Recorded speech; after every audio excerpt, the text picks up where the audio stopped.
আমাদেরকে আল্লাহ তাআলা যে বানাইছে, আবার শুনতে বলতেছি আল্লাহ তাআলা বুঝতে বানাইছে, ভালো না খারাপ বানাইছে, এটা নিয়ে একটু গবেষণা করতে হবে। যদি ভালো হয় তাহলে আমার আল্লাহ ভালো করতে পারে, আর যদি আমার ভুল খারাপ হয় তাহলে খারাপ করতে হবে। দুই নম্বর, যখন আল্লাহ ভুল নিয়ে যাবে তখন ভালো হিসেবে নিয়ে যাবে, তাই খারাপ নিয়ে যাবে, এইটা চিন্তা করতে হবে।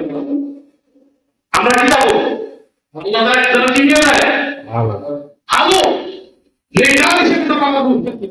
এটা চিন্তা করতে না, এই চিন্তা যদি আমরা করে থাকি তখন আমার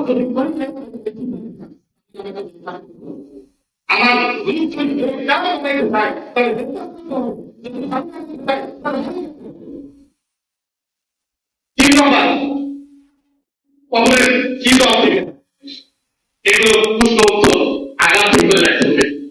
যদি আমি বলি যে আমি তো জানি বাবা বুকের অর্থ হলো আল্লাহ, আমি আল্লাহ বলে দেবো, বলে আসবে হ্যাঁ মানব বলতে আসবে আসবে না। যদি আল্লাহ তাআলা কাজ করে কারণ বই বলতে পারবো না। আমি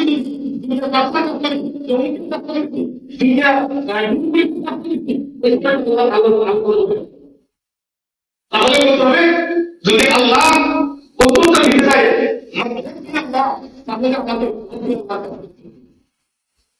আর একটা হলো যে আমাদের ময়দানে যেন আমাদের জান্নাতের জান্নাতের যে দল আসবে ওই দলে যেন আমরা সামিল হতে পারি, এটা এখন তাহলে জান্নাতি দল যে হবে ওই দলে যদি আমরা যেতে চাই দুনিয়াতে জান্নাতি কাজ করতে।